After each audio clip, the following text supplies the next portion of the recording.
Hello, dear student. I hope everybody is good and सब पढ़ाई कर रहे होंगे एंड आई होप जल्दी स्कूल खुलेगा आप लोगों का और क्लास में पढ़ाएंगे आपको. चलिए आगे बढ़ते हैं. इक्विलिब्रियम चैप्टर में ही बेटा मैंने आपको लास्ट में लॉ ऑफ मास सेक्शन पढ़ाया था, जिसमें मैंने आपको फार्मूला बताया था. थोड़ा सा रिवाइंड कर देता हूँ मैं आपको कि अगर कोई रिएक्शन है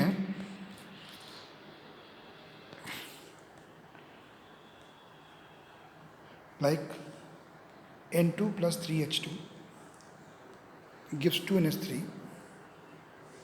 अगर इसके लिए हम निकालेंगे इक्विलिब्रियम कांस्टेंट की वैल्यू दैट इज़ Kc, तो वो हमेशा क्या होगी, ऊपर होगा कंसंट्रेशन ऑफ प्रोडक्ट और जो भी उसका कांस्टेंट है उसकी पावर हो जाएगी upon concentration of N2 into concentration of H2 की पावर 3 हो जाएगी.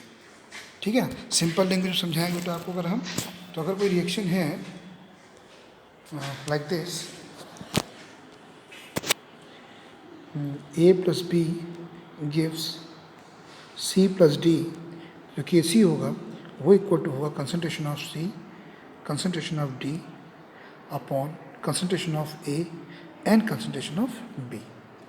और अगर इनकी पावर है, सॉरी स्टोइकोमेट्रिक कोफिशिएंट है, तो इनकी पावर में ऐड हो जाएगा, पावर में चला जाएगा. अब बात करते हैं नेक्स्ट टॉपिक की. ये आपका है होमोजीनियस इक्विलिब्रियम. तो यहाँ पे भी देखिए वर्ड इक्विलिब्रियम इस्तेमाल हुआ है. बस आप ध्यान रखिएगा कि इक्विलिब्रियम का अगर टॉपिक आपको समझ में आ गया तो आप ये मान के चलिए कि आपने काफ़ी कुछ चीज़ें समझ ली. तो अगर आपको नहीं समझ में आया तो मेरा पहला वीडियो फिर देखिएगा, और फिर भी ना समझ में आया तो मैं आपको फ़ोन पे भी समझा सकता हूँ. ठीक है, बाकी मैं स्कूल में समझाऊँगा ही, रिवाइज जरूर कराऊँगा, बट मैं कोशिश करूँगा कि मैं आपको फ़ोन पे भी समझा सकूँ. ओके, ऑनलाइन ही पढ़ा सकता हूँ, लेकिन उन्हीं लोगों को जिनको कोई प्रॉब्लम होगी. ओके, चलिए आगे बढ़ते हैं बेटा. हम लोग अब यहाँ पे नाम ही है इसका होमोजीनियस. होमोजीनियस से वर्ड से पता लग रहा है कि इसमें सबकी फेज जो होगी, चाहे रिएक्टेंट हो चाहे प्रोडक्ट हो, जो सबकी फेज होगी वो एक होगी. फेज का मतलब सॉलिड, लिक्विड या गैस. अब देखिए पहली रिएक्शन में क्या है, पहला एक्वस है, दूसरा लिक्विड है, फिर एक्वस, फिर एक्वस. थोड़ा देखिए ध्यान से, तो क्या है, सब आपका एक ही फेज़ में है, दैट इज़ लिक्विड फेज़ में. अच्छा, एक बात ध्यान रखिएगा कि अगर मान लीजिए दिया हुआ है Na दिया हुआ है और Na के ब्रैकेट में S लिखा हुआ सॉलिड है, तो अगर हम कंसंट्रेशन ऑफ Na करेंगे तो वो इक्वल टू 1 होगा. ध्यान रखना बेटा आपको, equal to 1. Concentration of Na 1, क्योंकि जो सॉलिड होता है ना बेटा, उसमें वो क्या कहते हैं, हम लोग बोल सकते हैं कि कंसंट्रेशन में उसको मेजर करना मुश्किल होता है, नहीं नाप सकते, तो उसको हम लोग 1 मान लेते हैं. तो अगर लिक्विड दिया हुआ है तो बेटा हम लोग किस में नापेंगे, उसको कंसंट्रेशन के टर्म में लिखेंगे. अगर आपको दे रखा है कोई गैसेस कोई गैसेस की बात की जाएगी और वो गैस फेज में ही है बेटा, तब बेटा आपको उसको प्रेशर में लिखनी होगी यूनिट. लेकिन अगर सॉलिड है बेटा तो उसका कंसंट्रेशन नापना मुश्किल होता है, नहीं नाप सकते हैं, इसलिए बेटा उसको हम लोग कंसंट्रेशन ऑफ सॉलिड हमेशा 1 होगा. इसको बेटा आप लोग याद कर लेना. कभी कभी न्यूमेरिकल में ऐसा होता है कि ये तो आपकी होमोजीनियस पढ़ा रहा हूँ आपको. होमोजीनियस इक्विलिब्रियम में क्या होता है कि वो रिएक्शन जो इक्विलिब्रियम में है और रिएक्टेंट और प्रोडक्ट सबके सब एक ही फेज में है.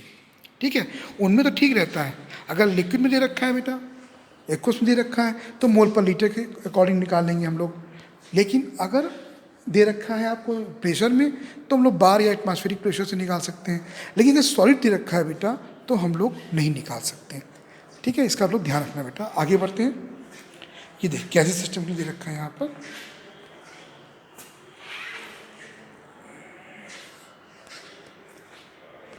अब देखिए गैसेस में क्या होता है बेटा.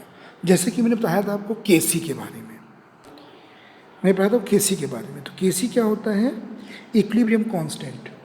क्या होता है, इक्विलिब्रियम कांस्टेंट फॉर एक्वस और लिक्विड सॉल्यूशंस. ध्यान रखना, KC we can use only for the reactions जिनमें एक कंसंट्रेशन दे रखा होता है, लिक्विड पार्ट दे रखा हो. जैसे ये रिएक्शन देखिए बेटा आप लोग, यहाँ पे देखिए सब एक्वस है, लिक्विड है, एक्वस लिक्विड, देख रहे हैं आप लोग. तो यहाँ पे तो केसी का इस्तेमाल करेंगे, कंसंट्रेशन दे रखा होगा. लेकिन अगर गैसियस दे रखे हैं, जैसे कि मैं आपको एग्जांपल देता हूँ एक, अभी मैंने पढ़ाया था आपको N2, ये भी गैस है, प्लस 3H2, ये भी गैस है, और जो बन रही है प्रोडक्ट अमोनिया, ये भी क्या है बेटा, ये भी गैस है। तो तीनों चीज़ें गैसेस स्टेट में हैं, तो जो बनेगी रिएक्शन बनेगी उसको बेटा हम लोग एक्वस में ही, उसमें कंसंट्रेशन में नहीं नाप सकते हैं। इसके लिए हम लोगों को जो प्रेशर है उसकी यूनिट का इस्तेमाल करना पड़ेगा, बार या फिर एटीएम। ओके, वो कैसे करेंगे, उसके लिए क्या करते हैं, तो केसी किसके लिए इस्तेमाल करते हैं, जब वो लिक्विड स्टेट में होता है या आपका एक्वस में होता है। गैसेस के लिए हम लोग बार या एटीएम का इस्तेमाल करेंगे, लेकिन जो इक्विलिब्रियम कांस्टेंट है वो केसी होता है कंसंट्रेशन के लिए। गैसेस के लिए इस्तेमाल करेंगे हम लोग के पी, याद रखना बेटा आपको, के पी। तो केसी क्या होता है, केसी होता है इक्विलिब्रियम कांस्टेंट अगर कंसंट्रेशन दे रखे हुए हैं, और केपी क्या होता है, इक्विलिब्रियम कांस्टेंट अगर प्रेशर के टर्म में दे रखी हैं वैल्यूज। ध्यान रखना, KC is the equilibrium constant for the concentrations and KP is the equilibrium constant for different pressures. अब गैसेस दे रखी है बेटा आपको N2H2, तो वहाँ पे तो कंसंट्रेशन अगर नहीं दिया है तो ऑब्वियसली बात है, गैस तो प्रेशर दे रखा होगा, तो वहाँ पे केपी का इस्तेमाल करेंगे। अब एक क्वेश्चन में बहुत इंपॉर्टेंट है कि केपी और केसी में क्या रिलेशन होता है, तो उसको बेटा ध्यान से देखिएगा आप लोग। ठीक है, तो नेक्स्ट का टॉपिक क्या है, क्या रिलेशन होता है केपी और केसी में। देखिए ध्यान से, केपी दैट इज आपका हो गया for the gases and K C is for concentrations.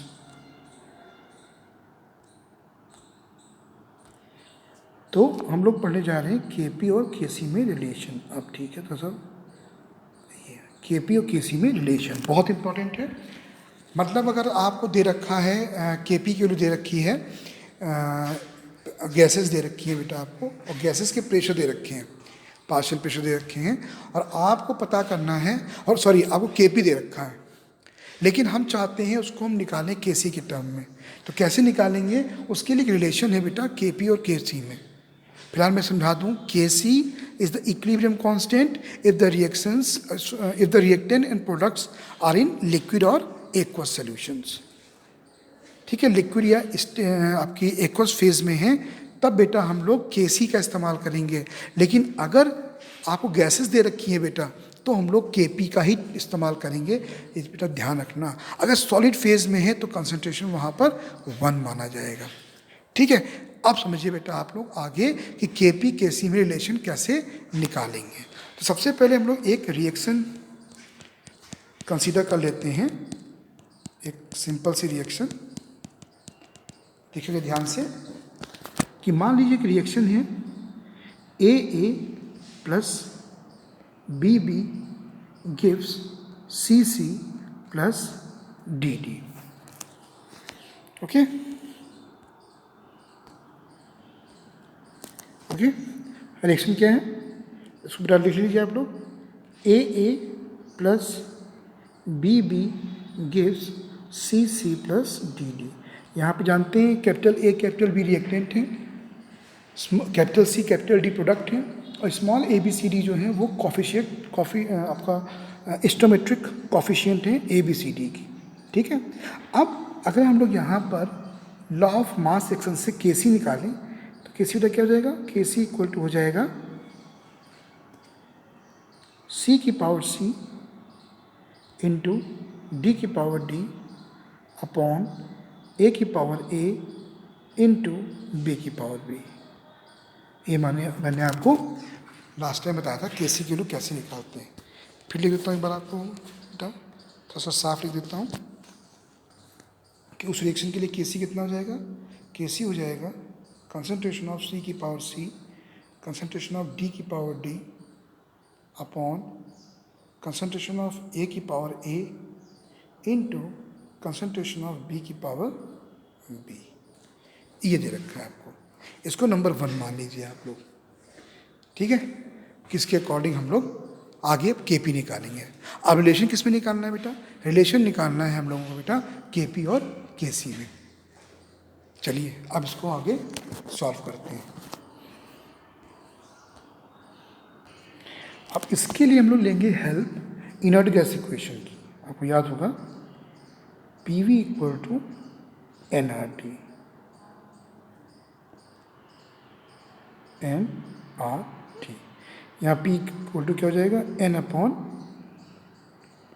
We R T, P is equal to N upon V R T.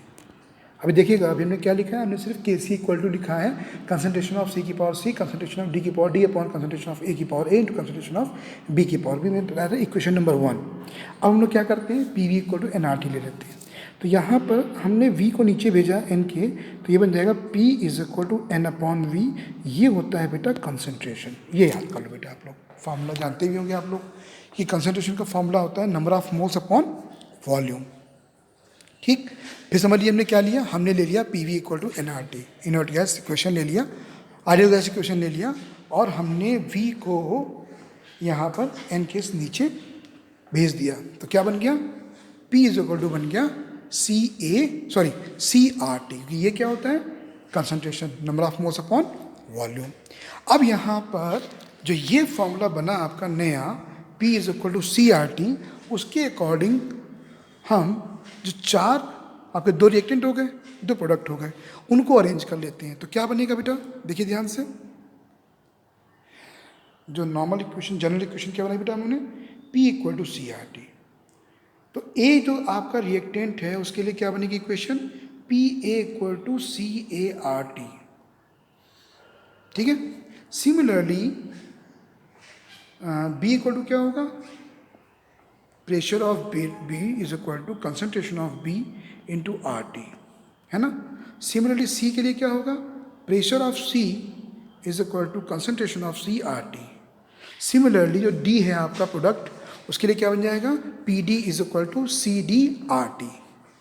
Okay, जहाँ पे P क्या है, प्रेशर है, C क्या है, कंसंट्रेशन है, R क्या है, गैस कांस्टेंट है, T क्या है, टेम्परेचर। इनको बेटा आप लोग समझ लिए। फिर से हमने इनर्ट गैस से एक नया फॉर्मूला बना दिया, P V is equal to N R T से एन को V को नीचे भेज के n के, उसको हमने लिख दिया P equal to C R T. Okay, और फिर हमने इस फार्मूले को चार जगह पर अप्लाई कर दिया, दो रिएक्टेंट ए बी में और प्रोडक्ट सी डी में, और हमने यहाँ पर ये वैल्यूज़ तैयार कर ली, चार ए बी सी और डी के लिए हमने चार वैल्यू यहाँ पर तैयार कर ली। ठीक है, अब हम लोग वापस जाते हैं उसी फार्मूले पे, याद रखिएगा के सी वाला। ओके, चलिए अब बात करते हैं, आगे बढ़ते हैं हम लोग। इक्वेशन थी A plus B plus C plus D. इसके लिए के सी ने क्या निकाला था बेटा, के सी निकाला था हमने कंसंट्रेशन ऑफ सी की power C into concentration of D की power D upon concentration of A की power A into concentration of B की पावर बी।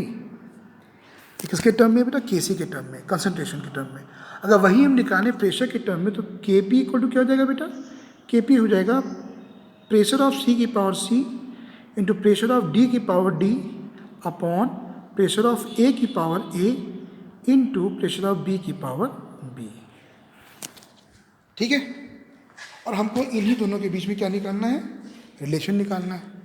और रिलेशन किससे निकलेगा इनका, जो मैंने अभी आपको पीछे चार चीज़ें बताई हैं, चार इक्वेशन बनाई हैं कि P A is equal to C A R T, P B is equal to C B R T, P C equal to P C equal to C C R T and P D equal to C D R T.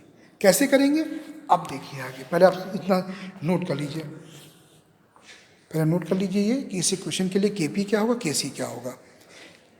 के सी क्या होगा concentration के term में, और के P क्या होगा pressure के टर्म में। ठीक है, आप रिलेशन देखिए कैसे निकालते हैं, बहुत इंपॉर्टेंट टॉपिक है बेटा ये, देखिए ध्यान से।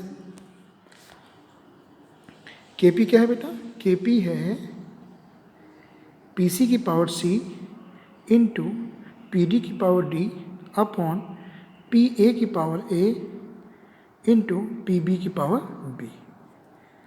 ओके, आपने क्या पढ़ा था, P A equal to C A R T, याद है, P B is equal to C B R T, P C की वैल्यू ये पी है बेटा C C R T and P D की value C D R T. Okay, अब ये value बेटा हम लोग क्या करते हैं, पी ए की वैल्यू यहाँ रखते हैं, पी बी की वैल्यू यहाँ रख देंगे हम लोग, पी सी की वैल्यू यहाँ रख देंगे और पी डी की वैल्यू यहाँ रख देंगे। ठीक है, क्या बनेगा इक्वेशन वो दिखाता हूँ मैं आपको। हम क्या करने जा रहे हैं, पी ए की वैल्यू यहाँ रखने जा रहे हैं, पी बी की वैल्यू यहाँ। ठीक है, देखिए ध्यान से।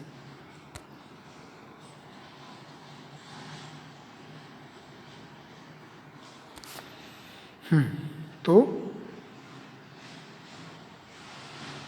के P equal to P C की पावर सी, पी डी की पावर डी, पी ए की पावर ए, पी बी की पावर बी। अब पी सी में हमने क्या रख दिया बेटा, रख दिया कंसंट्रेशन ऑफ सी की पावर सी आर टी की पावर सी, ओके।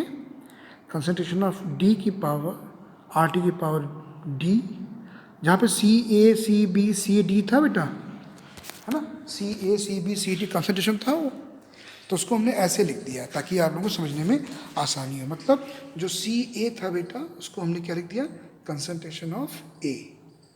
ठीक है, जो सी बी था उसको लिख दिया हमने कंसंट्रेशन ऑफ बी, जो सी सी था उसको लिख दिया कंसंट्रेशन ऑफ सी, ताकि समझने में थोड़ी सी आसानी हो। यहाँ पे हो जाएगा concentration of A R T की पावर ए, ये हो जाएगा concentration of B R T की पावर बी।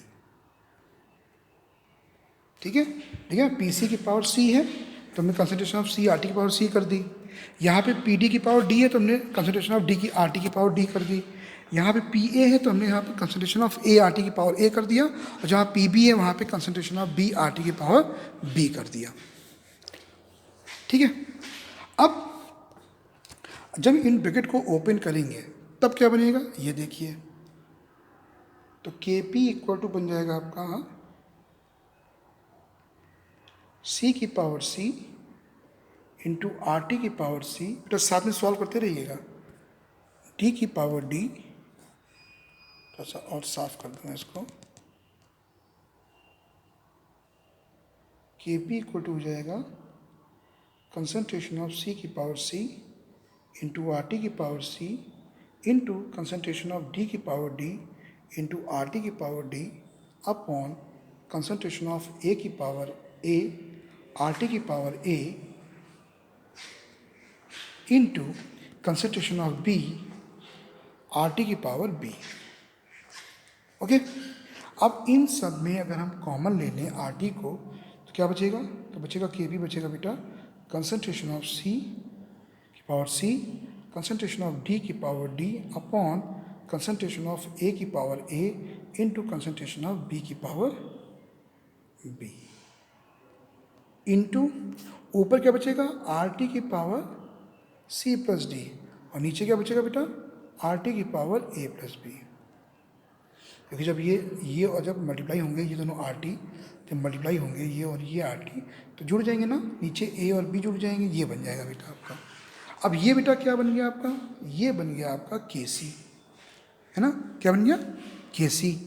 ये तो होता है के सी की पावर सी इंटू डी की पावर डी अपॉन ए की पावर ए इंटू बी की पावर बी, तो ये बन गया के सी। तो अब और ये क्या बना आपका आर टी की power C plus D upon R T की पावर ए प्लस बी। इसको और देखिए कैसे कर सकते हैं मॉडिफाई, तो आपका बन गया के पी इक्वल टू, पहला टर्म क्या था बेटा के सी, और दूसरा टर्म क्या था आर टी की पावर ए प्लस बी ऊपर था और सी प्लस डी नीचे था, तो उसको माइनस कर दो बेटा, उसे कर दो माइनस में, क्योंकि जो बेटा हमने पढ़ा होगा बेटा ये अब जब आप लोग ने न्यूमेरिकल मैथ्स पढ़ी होगी तो बेटा आप ये चीज़ जानते होंगे कि नीचे की वैल्यू जो एक्सपोनेंट होती है उसको ऊपर से हम लोग माइनस कर देते हैं। अब इसको और इजी बनाने के लिए क्या किया गया बेटा, इसको किया गया के P equal to K C into R T की power delta N, K P equal to K C into R T की पावर डेल्टा एन। यहाँ पे डेल्टा एन क्या होगा बेटा, sum of stoichiometric coefficient of product minus sum of stoichiometric coefficient of reactant. ये formula बेटा note कर लो, मैं एग्जांपल को समझाता हूँ आपको बेटा। अभी ये फार्मूला नोट कर लीजिए आप लोग, ठीक।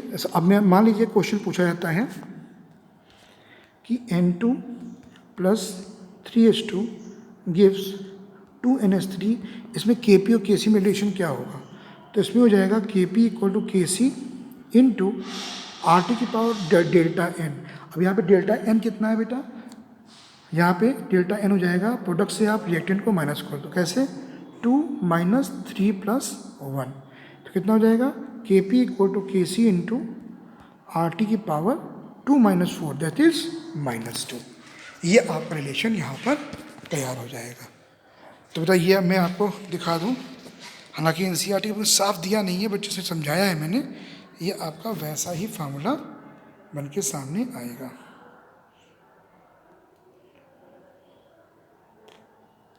ये है पूरा नहीं बेटा, यहाँ पर बच्चों ने बताया तरीका, आप अपनी जो बुक है उससे पढ़ के देखिएगा बेटा, और जो ना समझ में आए वो मुझसे पूछ सकते हैं। देखिए डेल्टा एन दे रखा है, number of moles of gases product minus number of moles of gaseous reactant in the balanced chemical reaction. ठीक, बाकी आपको पास्कल बार दे रखा है, कैसे यूनिट चेंज करते हैं हम लोग। ठीक है, अब देखिए ये न्यूमेरिकल दे रखा है आपको, इसको स्क्रीनशॉट ले लीजिए बेटा आप लोग, और ये न्यूमेरिकल अच्छे से सॉल्व करिएगा बेटा।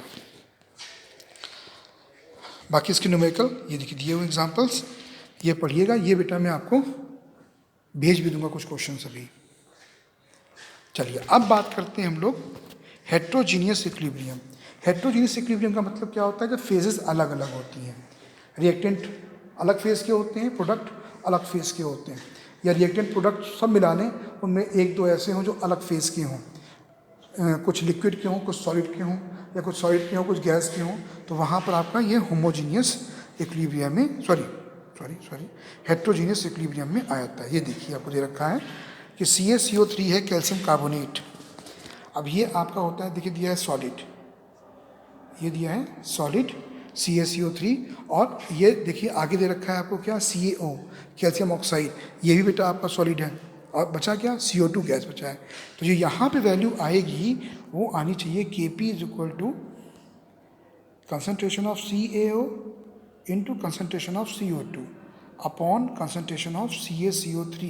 अब बेटा चूँकि ये सॉलिड है और ये सॉलिड है, तो ये कितना हो जाएगा 1:1, याद है आपको, समझाया था मैंने। तो Kp इक्वल टू कितना हो जाएगा, Kp इक्वल टू हो जाएगा प्रेशर ऑफ CO2, इसके इक्वल हो जाएगा Kp की वैल्यू। ठीक है, चलिए इसको बेटा पढ़िएगा आप लोग। हाँ, अब आते हैं बेटा हम लोग यूनिट पे। यूनिट कैसे निकालेंगे उसका तरीका मैं समझाता हूँ बेटा आपको, देखिए ध्यान से। फिर एग्जांपल देख के देता हूँ आपको कि मान लीजिए कि रिएक्शन है H2 + I2, ये गैस, ये आपका 2HI हो गया। ठीक है, और इनमें आपको जो दे रखी यूनिट वो बार में दे रखी है, ये भी बार में है, ये भी बार में है, और ये भी बार में है। तो Kp निकालेंगे बेटा इसका, वो निकालेंगे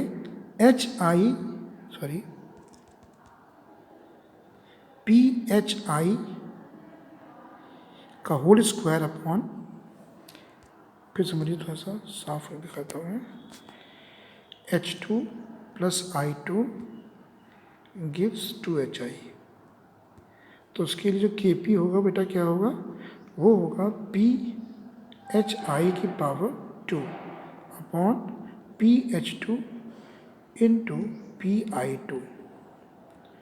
अब चूँकि तीनों प्रेशर दे रखे हैं तो ऊपर क्या हो जाएगा बेटा, बार का स्क्वायर है ना, नीचे ये भी बार है, ये भी बार है, तो सब हो जाएगा कैंसिल आउट। कितना आएगा, इसकी यूनिट क्या आएगी, कोई यूनिट नहीं आएगी, क्योंकि इसमें क्या हो जाएगा बेटा, जितनी यूनिट ऊपर है उतनी यूनिट नीचे है ना। लेकिन अगर यही रिएक्शन चेंज कर दें थोड़ा सा, हम कर दें N2 + 3H2 गिव्स 2NH3, और ये सब प्रेशर में दे रखे हैं अगर, तो यहाँ पे Kp क्या हो जाएगा बेटा, ये हो जाएगा बार का स्क्वायर ऊपर हो जाएगा बेटा, है ना, और ये ऊपर आएगा बेटा, और नीचे क्या आएगा N2 और 3H2, तो N2 का होता है बार, और यहाँ पर बार की पावर 3 हो जाएगी बेटा, क्योंकि जब नीचे आएगा H2 तो उसकी पावर 3 हो जाएगी बेटा, है ना। तो जब ये कैंसिल आउट होगा सब आपस में, तो कितना बचेगा, बार की पावर -2। कैसे बचेगी, ऊपर बार स्क्वायर है और नीचे बार की पावर 4 है ना, तो जो बचेगी वो बचेगी बार की पावर -2। ऐसे ही मोल पर लीटर में भी हम लोग Kc की वैल्यू निकाल सकते हैं। ये डिपेंड करता है कि क्या स्टोइकोमेट्रिक कॉफिशिएंट हैं रिएक्टेंट के और प्रोडक्ट के। तो इस तरीके से बेटा आप लोग इनकी यूनिट भी निकाल सकते हो।